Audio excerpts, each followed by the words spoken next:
Yes, yes, you know the vibes. Welcome back to another match preview. And it's another tough game. You already know the tough fixtures just keep coming back and forth. And here we are, Anfield away, a ground that we hate going to. But at the very least, with the pandemic and with how fucked everything has been recently, we actually could be going into Anfield slightly in a more optimistic mood than we would usually be going to. But we're here to break down Liverpool versus Chelsea. I've got the main man himself, James Redmond, as well with me. First off, bro, how you been? I'm absolutely marvellous, my mate. You mentioned that you hate coming to Anfield. Well, we hate to have you. Mate, especially right now. In current form, it's mad.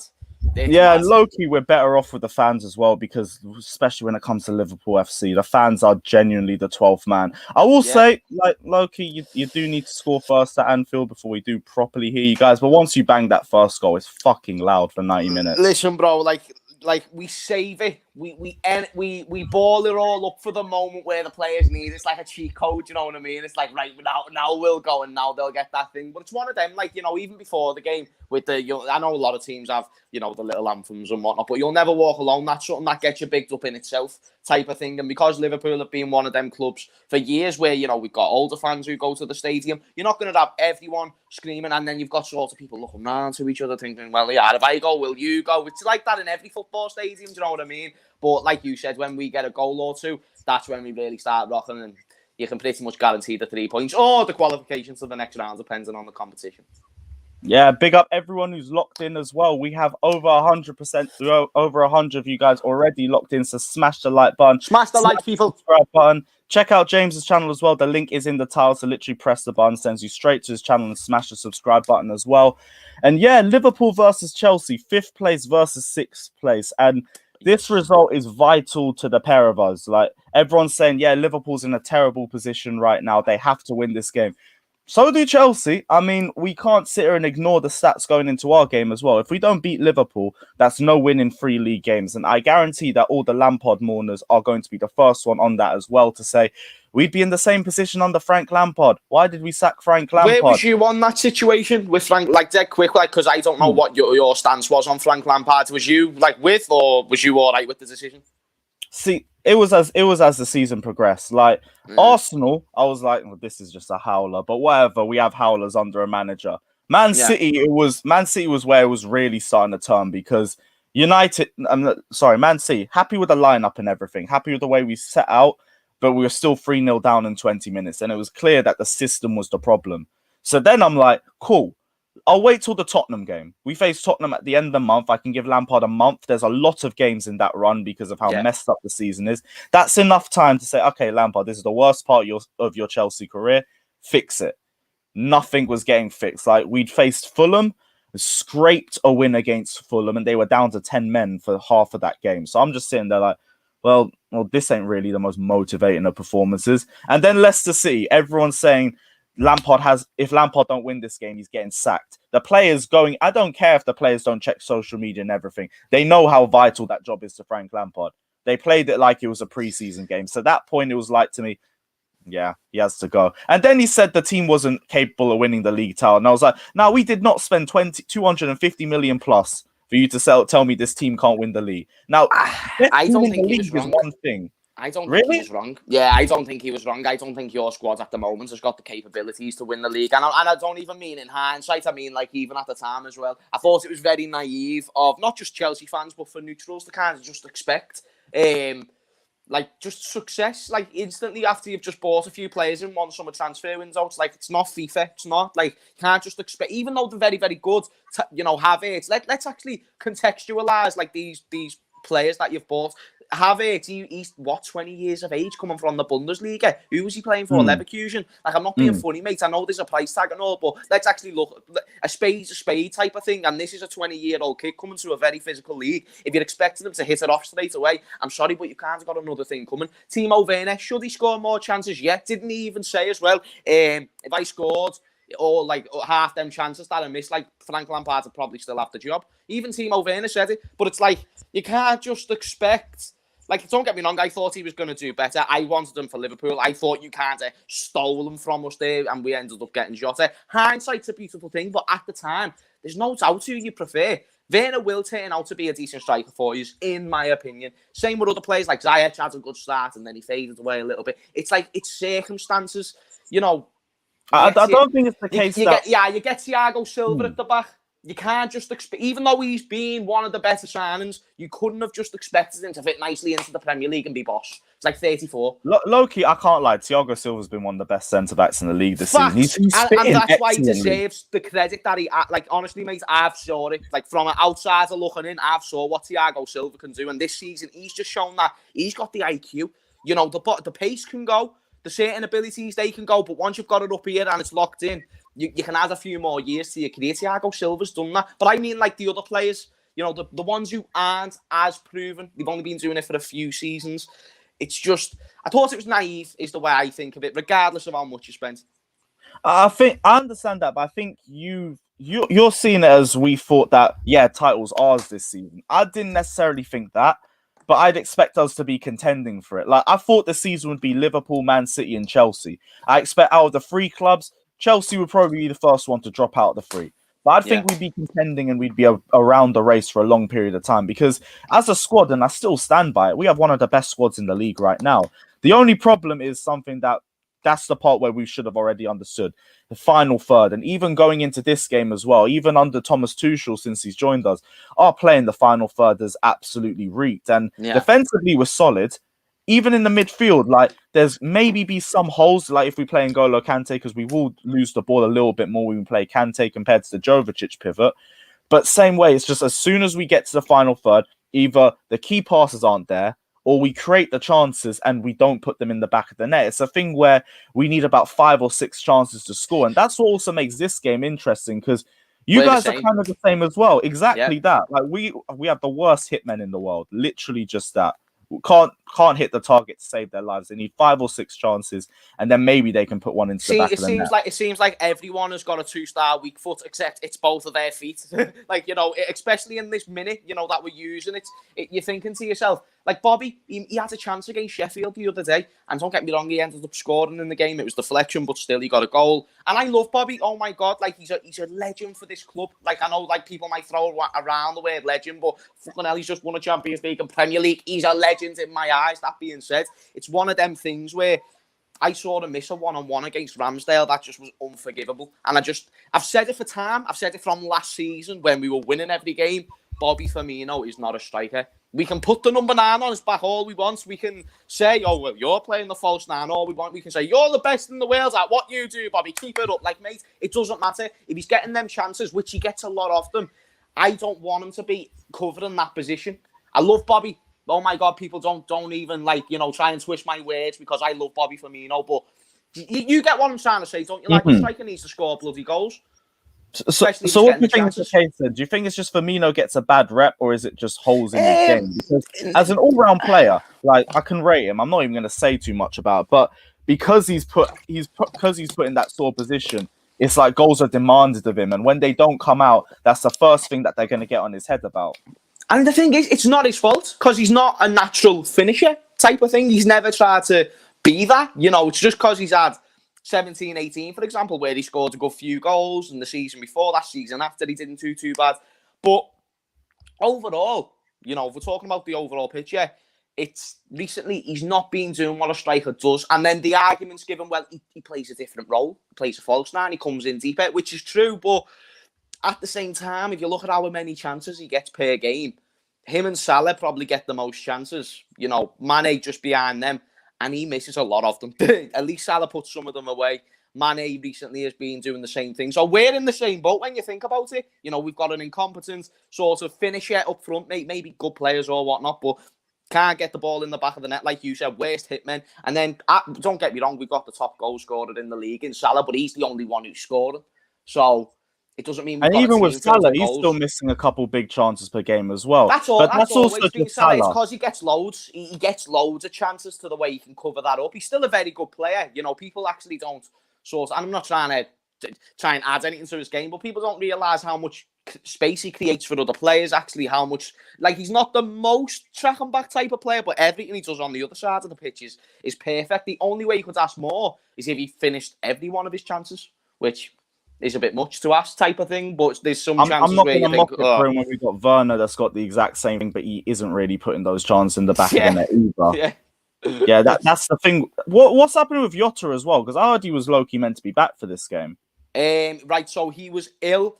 He was supposed to be back for the Sheffield United game, but he dropped ill just before it, and it's still unknown. It's still unknown whether he's going to be available for this game. Fabinho, is it ill or is it the virus ill? I don't know if it's the virus ill, but it's ill. Let's just say that. Like, he's just not feeling well type of thing. And then we obviously the new injuries. Henderson's not going to be available. Fabinho may or may not be available. It's just one of them, mate. Yeah, that just sounds like your season in general. And that segues perfectly into talking about your season, because I want to have a chat about your entire season in general, because as a fan, as even maybe as a teammate in the club and everything, you lot have gone through a lot. First off, with off the field matters, you guys have had injuries and then more injuries on top of that. You guys have had a shed load of fixtures. Just as a Liverpool fan, just detail in the parts of where your entire season has fallen apart, because there's plenty of little factors that have come into a perfect storm for Liverpool right now.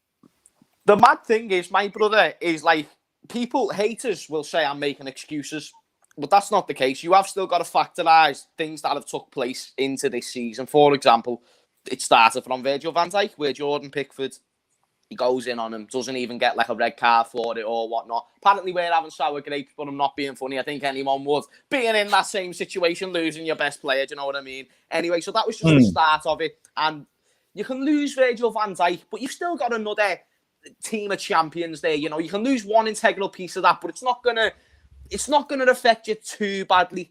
At least I'd assume, you know, otherwise, if this is really a one-man team, then wow, we've got problems. And it wouldn't have made sense. Virgil van Dijk is great at individual brilliant moments, and he can lead the back line, don't get me wrong, but we notice his brilliance more when it's a one-on-one type of thing.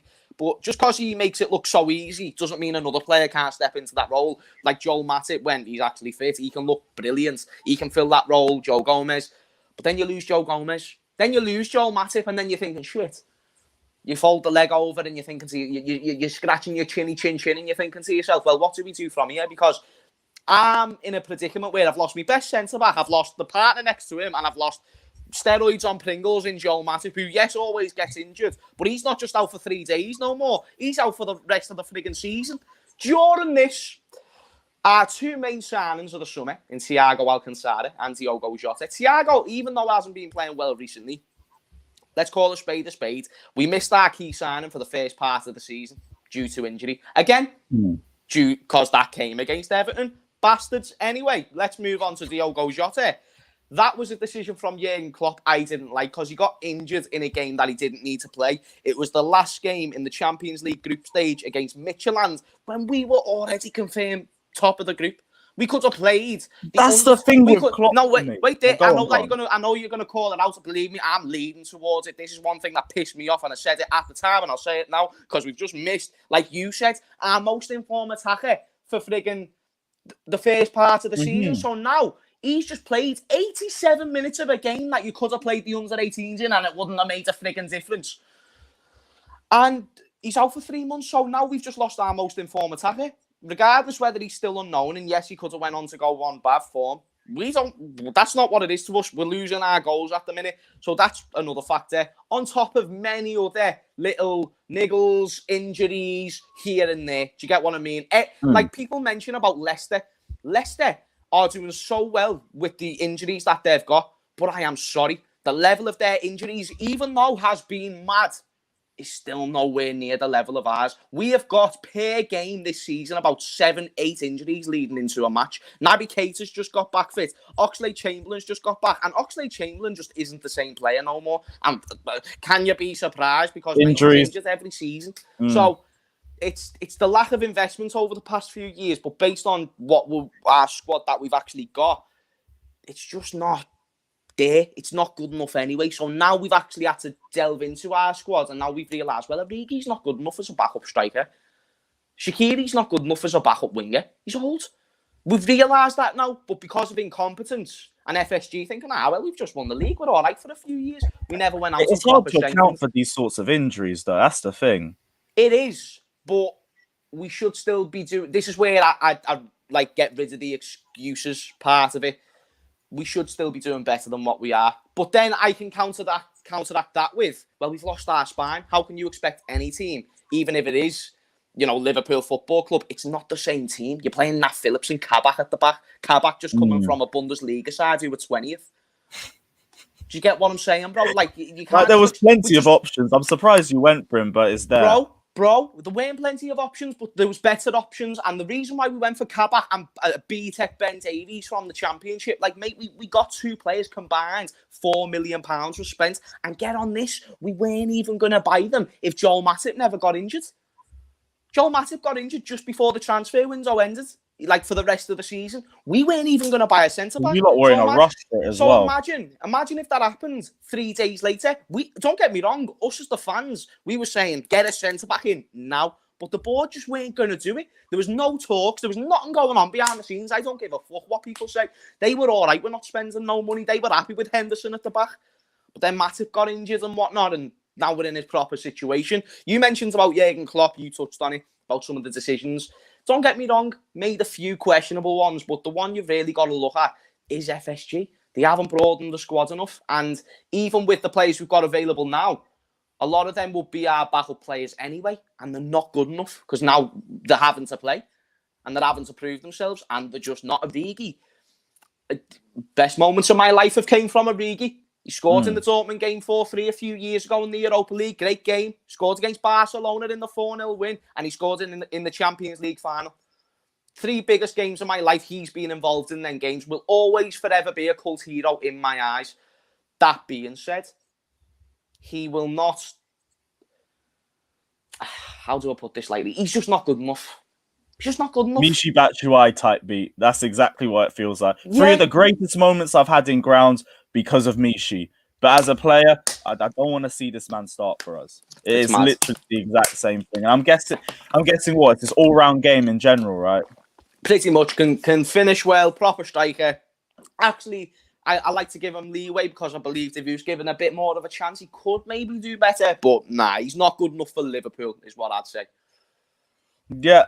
And speaking about depth, that's been the biggest problem for you guys. I wanted to ask about how your depth's been going round for you guys, especially Kabak and Phillips in general, because that's a massive drop-off for you guys from what you originally had. And I already thought losing Van Dijk in general was going to be a big drop for you guys, because I remember before he joined you lot, your team was nearly there, but you still had a shaky defense and everything. You still were conceding goals left, right, and centre, even in spite of the fact you guys were scoring a lot of goals as well.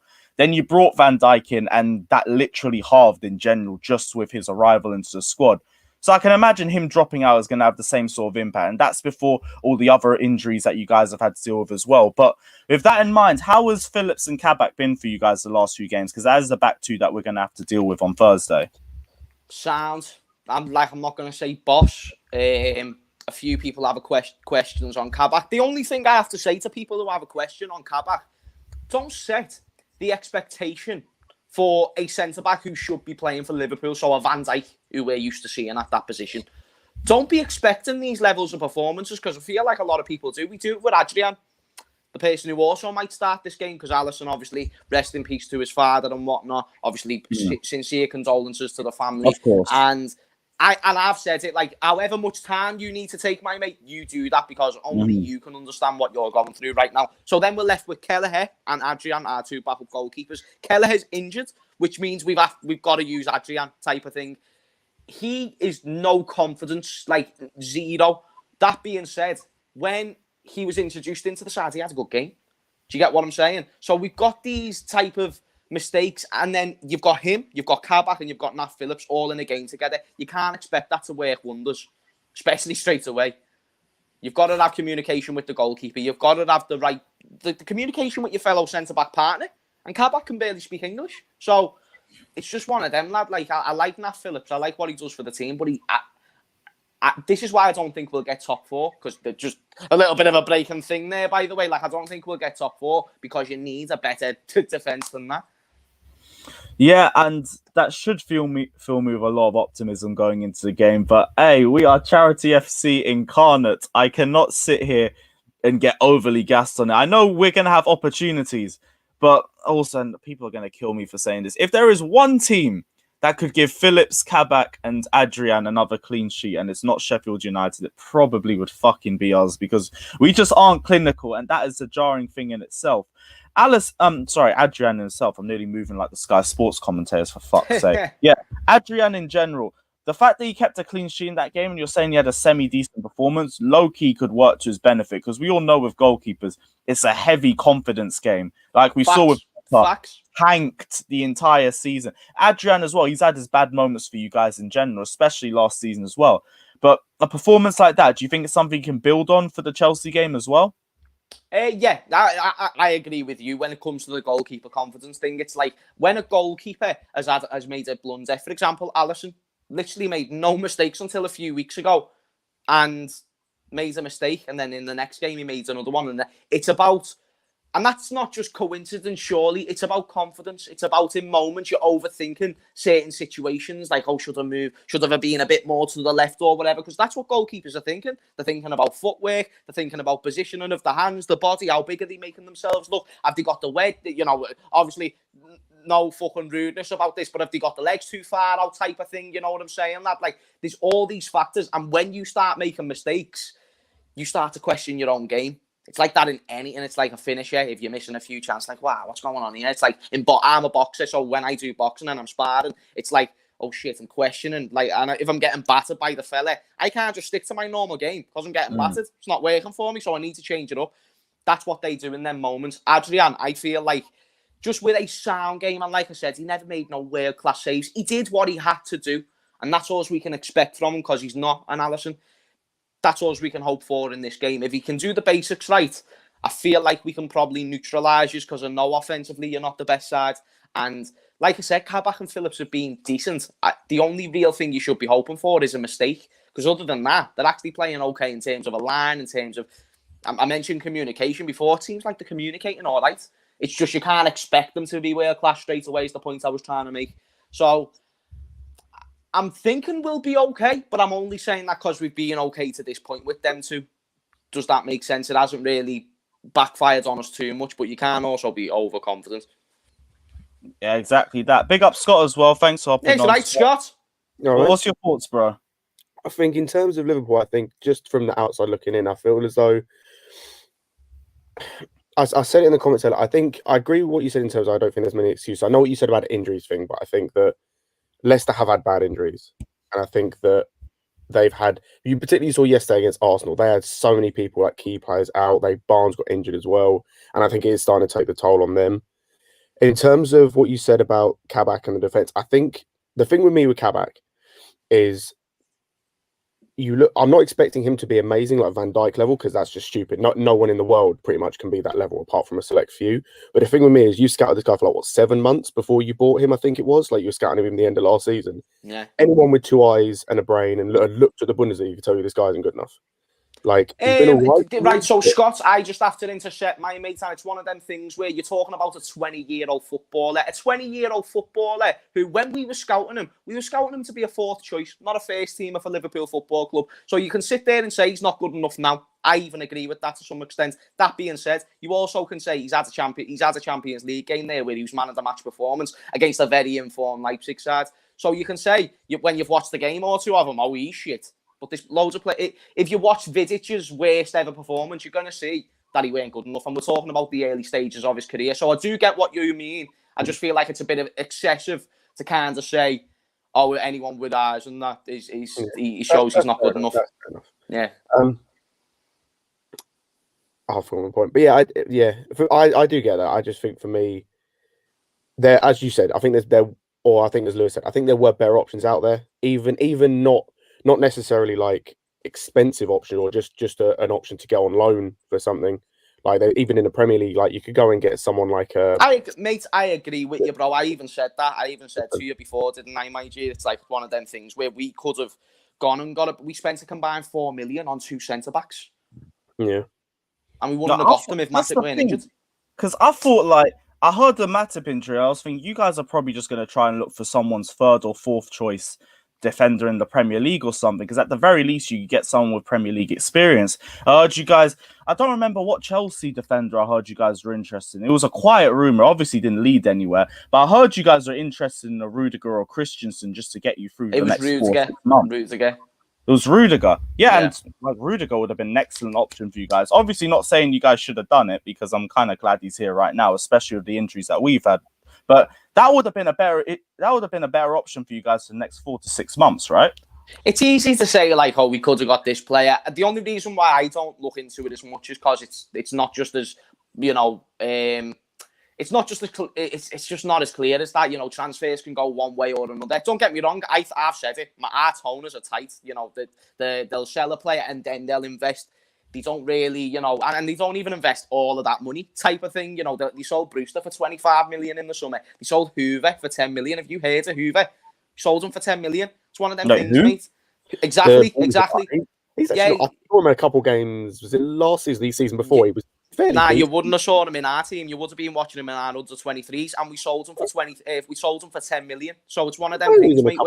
League games. Only cup games. He only played in a cup game with kids. He never really made like a proper impact. It's just because he wore the Liverpool crest. We got 10 million for him, and we only went out. We spent 20 million on Thiago, and then we spent 45 million on Jota. But how are we paying that? Like 5 million add-ons. I think we had to pay 20 million then, and then the rest is like 5 million add-ons over the next 5 years. So we haven't even spent all of that money. So we're not skint. We've just won the league. We've just won the Champions League. Unless I'm missing something. And I'm in the same boat as you, but in terms of the players, in terms of the manager, you can't blame them for this type of situation. Yes, they've made mistakes along the way. And another thing you mentioned, Scott, Leicester, again, I already said Leicester have had seriously bad injuries. I used them as my example, but it's still not as bad as ours. And it weren't at times we was. You're talking about Leicester now, oh, they just lost Barnes. Well, they lost the game 3-1 as well. So it's showing that them injuries have an effect. We've been having these injuries for months, mate. We've had these all the way since back in November and whatnot. So it's not a surprise that they're now dropping off. And for the injuries, I don't think they'll get top 4. Same reason why I don't think we probably will. Yeah, and with that in mind, again, it's a perfect segue point as well. I wanted to ask you about the things that have been popping around the last few weeks, saying that Liverpool statistically are the worst Premier League champions right now. And I'm not saying that just to throw it on you. And I'm not saying just to fire shots. If it's a stat, it's a stat. Do you get what I mean, lads? If it's a stat, I think the stats are judging the points that you've tallied when you won the league versus the points that you're at that point. And I think statistically, you're at the worst points right now for a Premier League champion. And with that in mind, would you call Liverpool the worst defending Premier League champions of all time? Or is it just another one where it's just you can't take context into it? Because you've seen the Jamie Carragher comments as well, where he's saying, yeah, it's all big and all talking about the injuries and everything, but the form as well hasn't been good. There's been players that haven't been performing for weeks on end. It's not just all these injuries that have accounted to 4 losses. Jamie Carragher should, and I love Jamie Carragher, but Jamie Carragher should know when you're playing in a depleted side, it's going to affect your performances. He should know that from when he was playing under Roy Hodgson. He should know that from when he was playing in certain sides throughout his Liverpool career. You've actually got to really put it into context. I get what you mean. It's not the only excuse we can make, but to completely dismiss it is just as stupid. To just expect Mane to be doing as well, Salah to be doing as well as they usually do. It's just a bit naive for me. But people will say that I'm making excuses, which is fair enough. Do you know what I mean? But what was the question that you asked me? Was there a follow-up question? There was a question you asked me before. The question was just whether you believe or not that Liverpool are the worst defending Premier League champions. That was it. That was the worst defending champions. I'm not saying this to even throw this in your face. I think it's you. I wouldn't blame you. Like I was going to say, I don't mean that in a horrible way. You finished 10th, and you still had some of your best players. You never really lost anyone majorly key. It was like just kind of one of them where, and the season finished, and you were 10th. It weren't like you were 10th now. We could still get top 4. I don't think we will, but we could still. If we get 4th, then if anything, we've had a good season. Decent little run in the Champions League. Then it's completely turned around. Right now, it's a sack of shit. So that can prove to be true in months' time, but right now it's a bit far for me to say that we're the worst champions, as I only feel the only argument you could give me is the point drop-off. Ain't even done yet. That's the thing. Point drop-off is the only argument you could really give me to have a debate. Anything else, I think you can look at other sides as much as. Like even Leicester, again, context, it's Leicester City, but they finished 12th. And they lost I'm players. grateful they did because it took the shadow off us, to be honest. So, like, lad, that's what I mean, lad. It's mad. It's crazy. Yeah, like that was the thing. Just to bounce it off, I did want to throw the disclaimer as well that as Chelsea fans, I'm not going to mock it too much. Like we've had some stinkers. We only got into the top half of the table that season. I think in March or something. Like first match day, we were in the top half of the table. Then we dropped to 14th, and we never looked back for about 6 months straight. And in fact, like the comment says here, William was our best player that year. If that says anything, I remember. Yeah. But turning things round into Chelsea now, I want to ask your thoughts on Chelsea's form throughout the entire season and what you hope to expect from us. Obviously in 2 phases because there's going to be a before Frank Lampard and after Frank Lampard. And you already spoke about our thoughts going into the season about us thinking that we could be title contenders and everything. So what were your thoughts on Chelsea throughout the season? And also, what do you expect to achieve from this sort of game? Or what do you expect in general? I just kind of, the way I've saw Chelsea in general for the whole season, so obviously under Frank Lampard, I saw it as, again, like I told you earlier, like I didn't expect a lot from Chelsea this season. I weren't even expecting them to get top 4, if that gives you any indication. Even though you spent all that money, I thought it was just a bit too soon to have all these players working straight away. So I had sympathy for Frank Lampard because I knew he was kind of, not him, but, you know, the board who bought the players, because I don't think they were Frank's players. Correct me if I'm wrong, but I believe there was the football directors who went out and bought them. They were kind of setting them up to fail because, and I'm only talking from my view, I didn't expect them to be finishing top 4 or any, and I didn't expect them to be in a title race. Oh, right. You didn't think you finished top 4? No, mate. You've just bought about 8 new players. It doesn't work that way. Like, it's one of them things. Who did you think was going to finish top 4? You had a team of children. I thought it was going to be Man United, City, Liverpool. That's in no order, by the way. Man City, like I thought we were going to finish first, City second, Man United third. And then I was kind of torn between Everton, Arsenal and Tottenham. And I kind of edged Arsenal just because I can't. Wait, you thought Arsenal over us? I believe, no, listen, bro, they beat you in an FA Cup final. I was kind of in the Anthony Taylor tax, please. I was just kind of like, you know, in the phase of, Arteta looks all right early on. Can't put 2 and 2 together and made 10. I can admit I'm wrong on some things, but I weren't, you know, I could even be wrong about you finishing top 4. I can only say from my opinion. So then Frank Lampard gets sacked. Since Tuchel's come in, the results have been okay, but it doesn't seem like the most exciting style of football.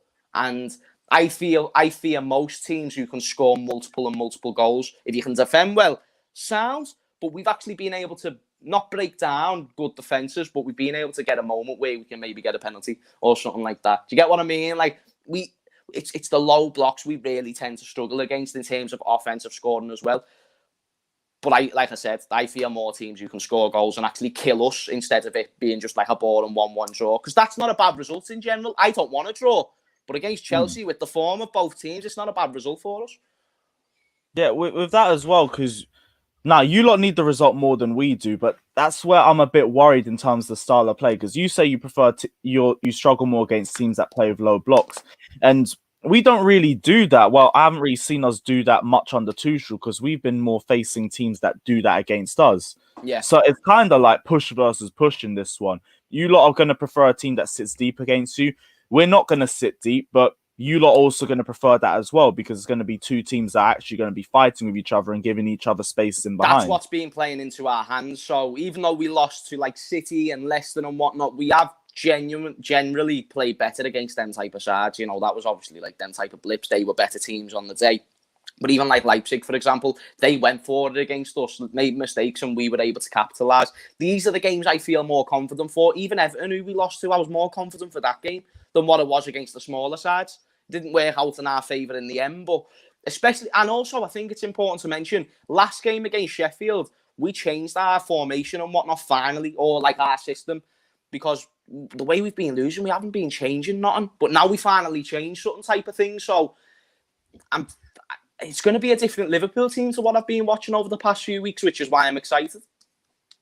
Yeah, Scott as well. I want to ask your thoughts because I don't really know what to make of this sort of game because it really could go one way or the other. I'm not sitting there thinking this is Chelsea's to win. I don't think this is Liverpool's to dominate either. No. It's just another one where it's a case of whoever takes their chances, because the one thing I can guarantee, we're both probably going to miss big chances in this game. Yeah, I kind of almost wish we'd played Leeds before this game because I feel as though this Liverpool team at the minute, with how their defence is and whatnot, is kind of similar in terms of you've got to basically outscore a team. Liverpool's defence, I feel, is at the minute is they've got to outscore a team to win the game. Like, I know they kept a clean sheet against Sheffield United, but it's Sheffield United, like you can't really. They're the worst team in the league this year, and so I kind of wish we played Leeds first because they're in a similar sort of way where going forward they're brilliant, but defensively they're so poor.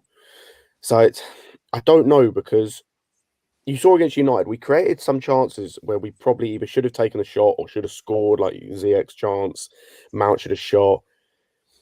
I wonder if we're going to get a lot of those, but we're going to be in the same situation we've been in for the last few games where we just can't take our chances.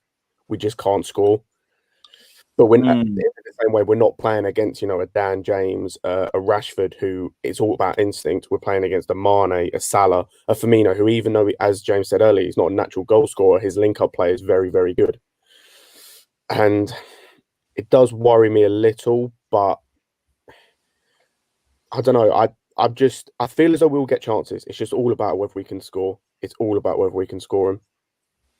Yeah, and that's the thing that's worrying me. And we've spoken about that already with how clinical or the lack of clinical ability in both of our sides.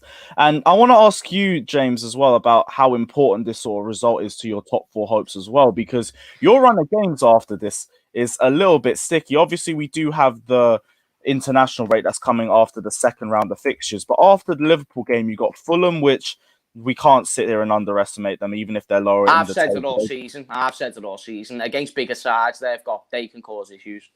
Yeah, I think you lot drew with them in the reverse fixture as well. Yeah, if I'm correct. Yeah, there's a struggle in that one. Then you got Leipzig, Wolves, Arsenal, Aston Villa, Leeds United as your next few games. So, how big is this result for your top four hopes? Also, in the sense of confidence as well. It's everything, my mates. It's friggin' everything. It's like. The only way that we can look at this season as a complete not disaster is if we get top four. If it's anything less, if I'm hearing that Europa League music next year, mate, then bloody hell, I'm going to be listening to earphones walking in when the players are walking out onto the pitch until kick-off.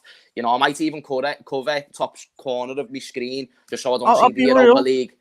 The new Europa League music. No, stop it, lads. It might be decent, but I don't want to listen to it because it signifies the Europa League. You know what I mean? It's like we've just tasted the heaviest meal. Like, we've just gone to the nicest restaurant and had the loveliest meal this season. It's like that's what the Champions League is, and winning the Champions League and winning the Premier League. But then you go into this season, it's like now we're back in Mackey's, and Mackey's is lovely, lads. Do you know what I mean? Mackey's is sound, but you'd rather be in that lovely little fucking restaurant and the nice Brazilian people bringing your food to your table and not having to get up and get sweaty nuggets. Like, it's one of them. Do you get what I'm saying, bro? So it's massive. Every game is getting bigger and bigger, and I keep saying into each game, this is a big game. Every game gets bigger for Liverpool now, especially with the losses that we've been getting. We need to make sure we react well and take accountability that any points you drop, you need to sacrifice. Like, that's actually massive. And we even had that against City in the title races, even though it was us and them. Any point that we dropped meant something. Even when they last won the league, they got 98 points, we got 97. It means something when you even drop a point or two in the Premier League, and it means everything when it comes to the top four race. There's like 8 teams competing for it. So, that's also why, like, next season, let's say you lot dropped into Europa League, or even worse, no European competition in general. I think, like, if you got Europa Conference League, you'd put your under-18s out in a sore game like that. It wouldn't even need to matter too much to your first team.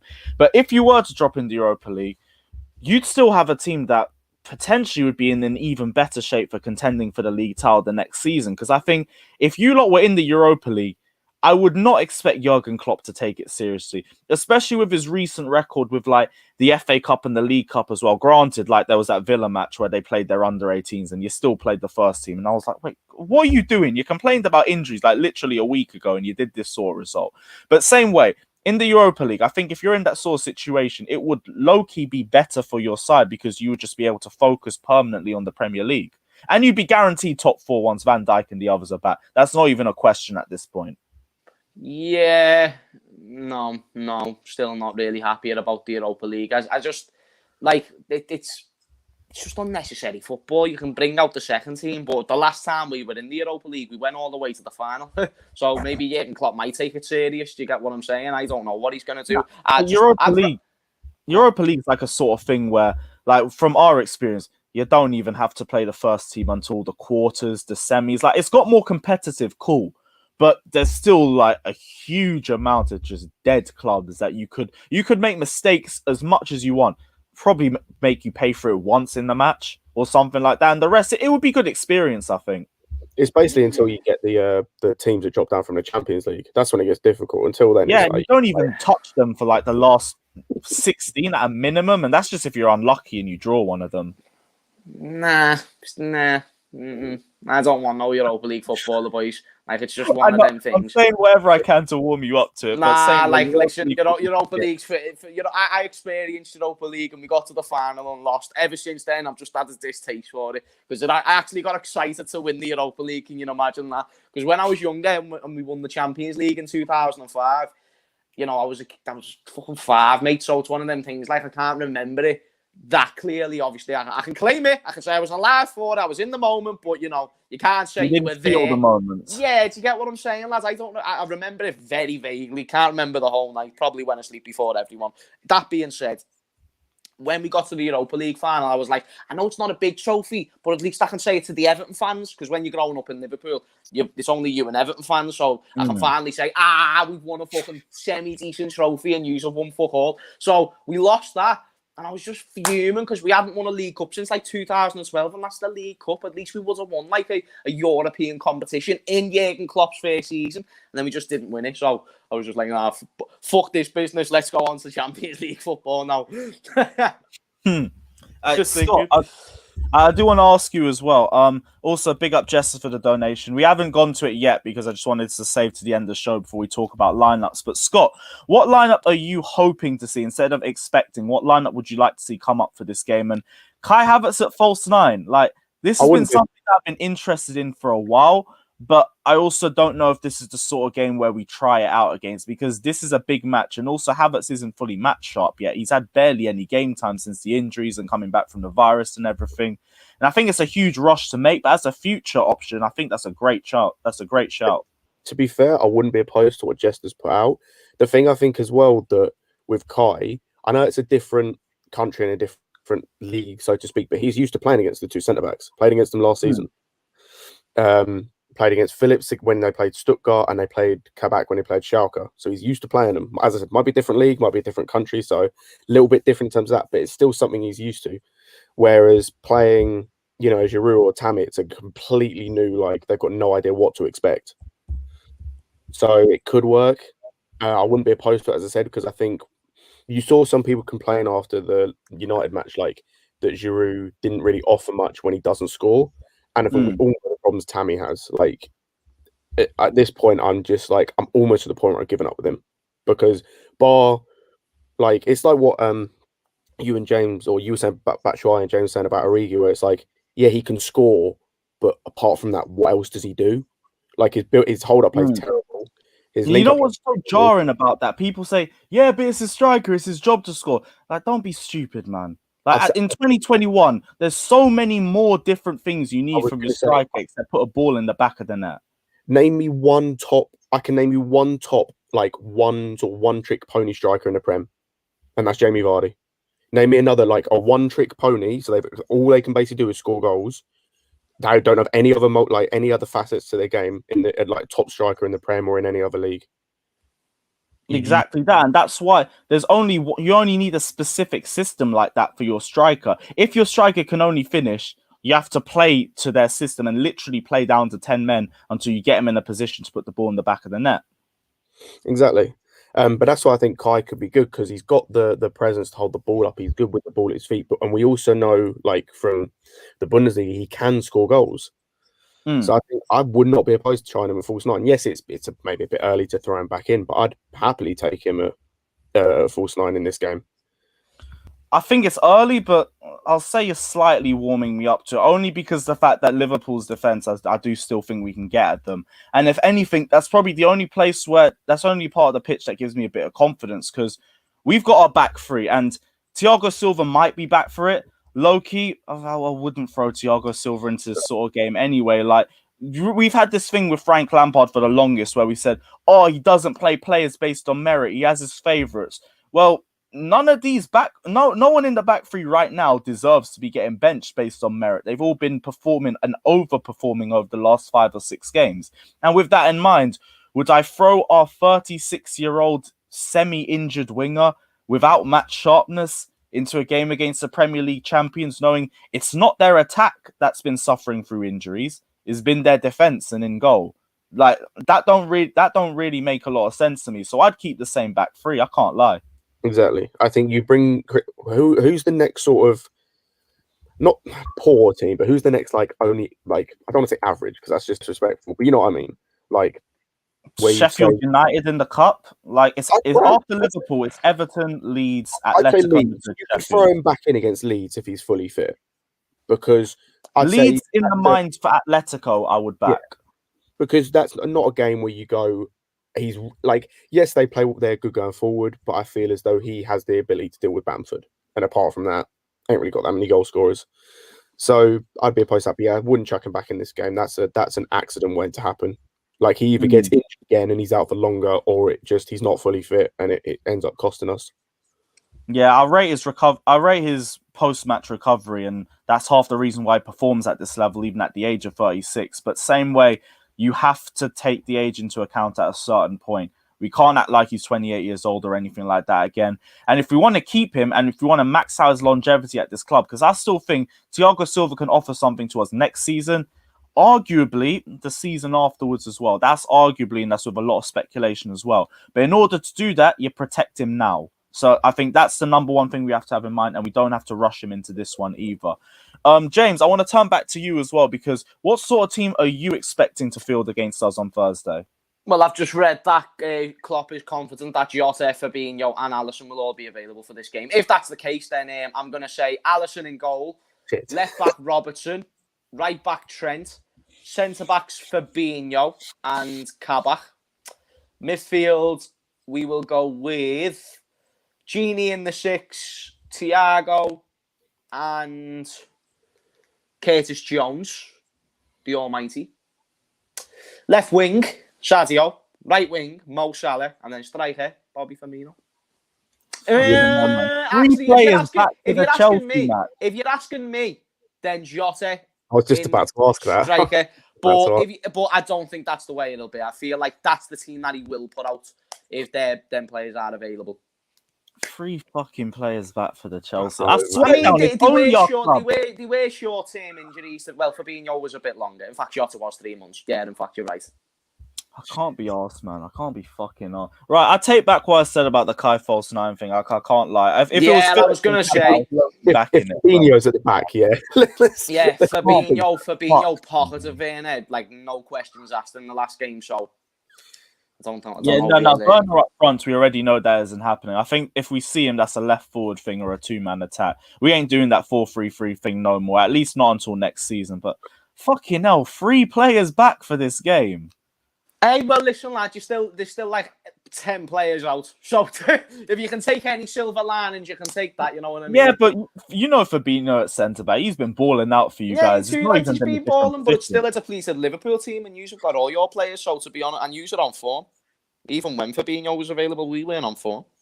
On form, but it's quietly, because we're on form in the fact that we haven't lost yet. But it's also 2 league games now without a win. We don't beat you. That's now 3 league games without a win. And that's going to be people using that. You know exactly the same thing everyone said with Lampard.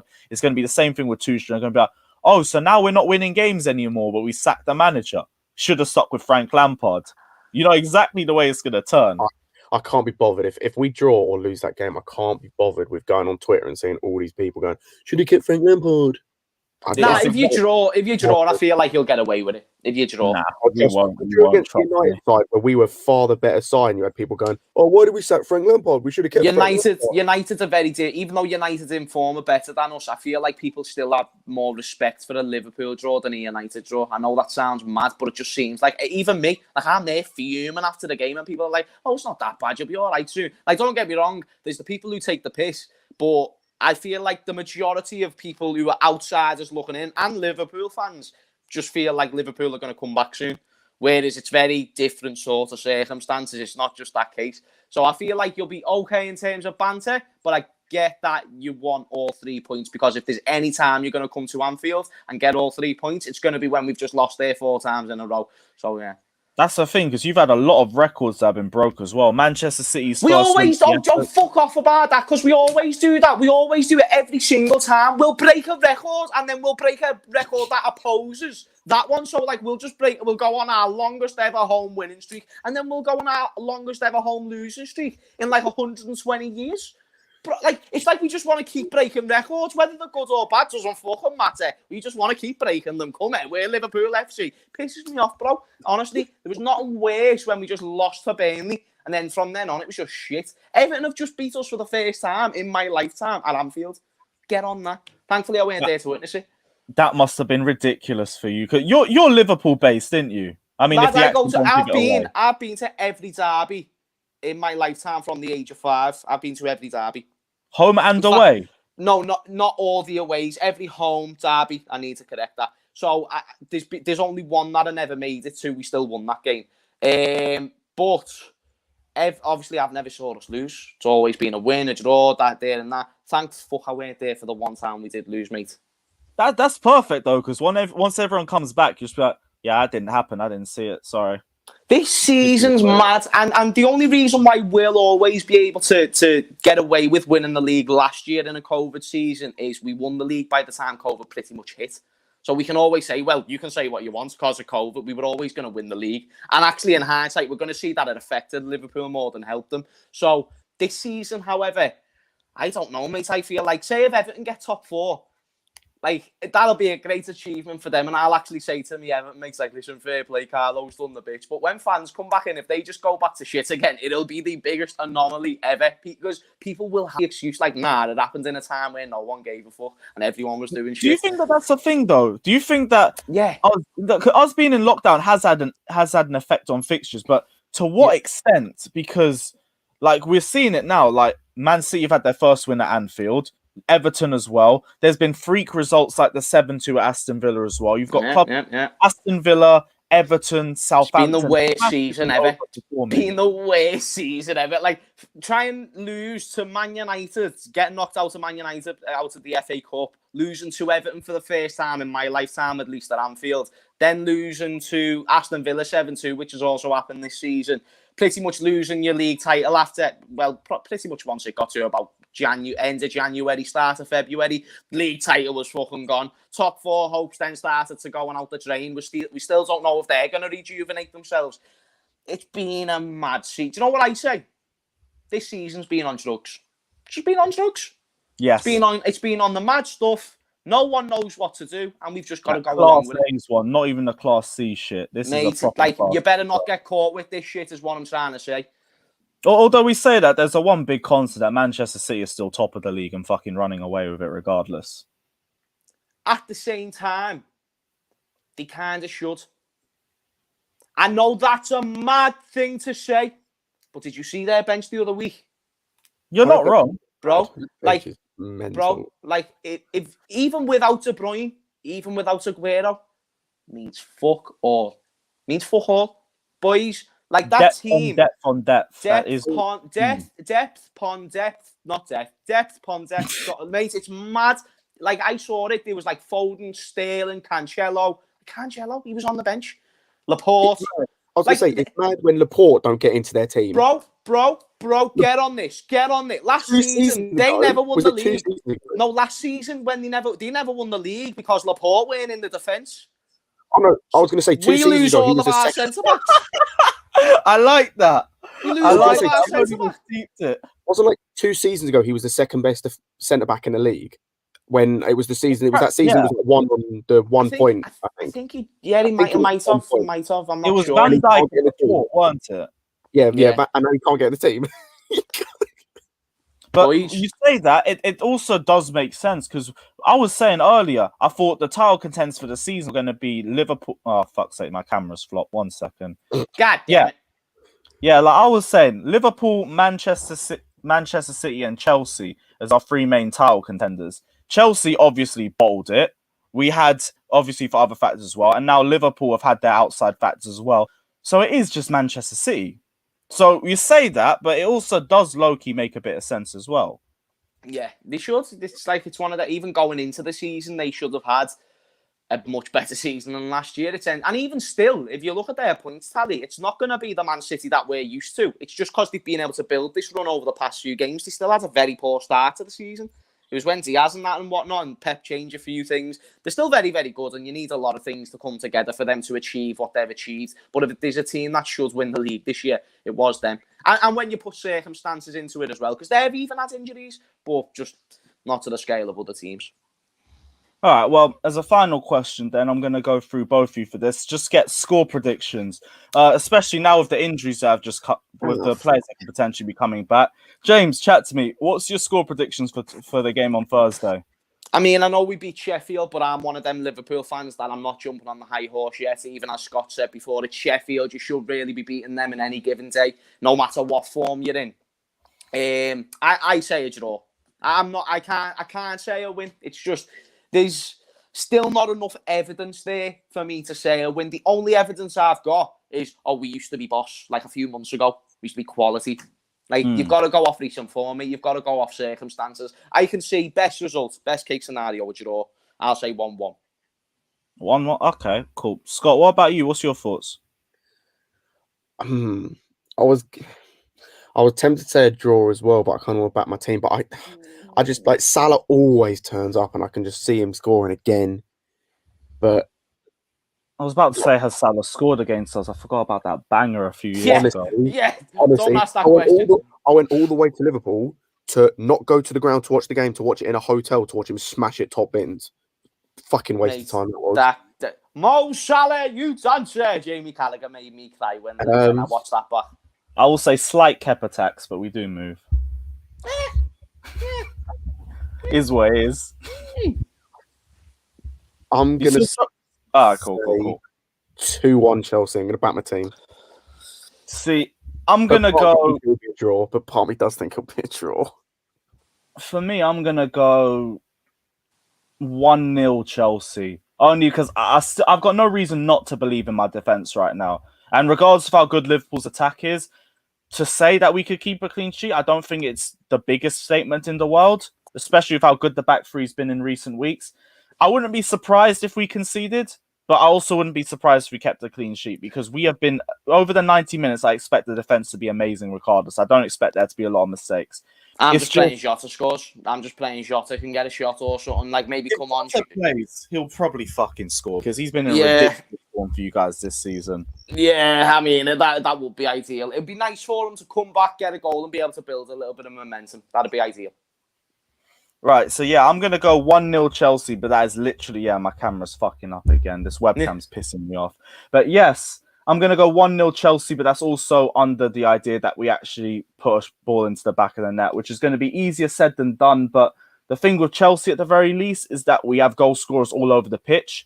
I think we have the most goal scorers in the Premier League this season. So I can be guaranteed that somebody is going to come around and be the difference maker in that game. If it ain't a Timo Werner, if it ain't Abraham, if it ain't even Kai at false nine, it'll be someone else. It'll probably be Rudiger off the back post or some shit like that. But I expect us to get a goal in this sort of game. Like, if we go 3 games without a win, that's where the big questions are going to be. So I think we're going to change up maybe a little bit differently. We'll set up differently for this match, but I'll go 1-0 Chelsea. But guys, this is the end of yet another live stream. I do hope you guys have enjoyed it. Check out James Redmond TV. Check out Scott's Twitter as well. I've just left that down in the description below too. And yeah, any final thoughts, guys, before we wrap this up? Come on, you nerds!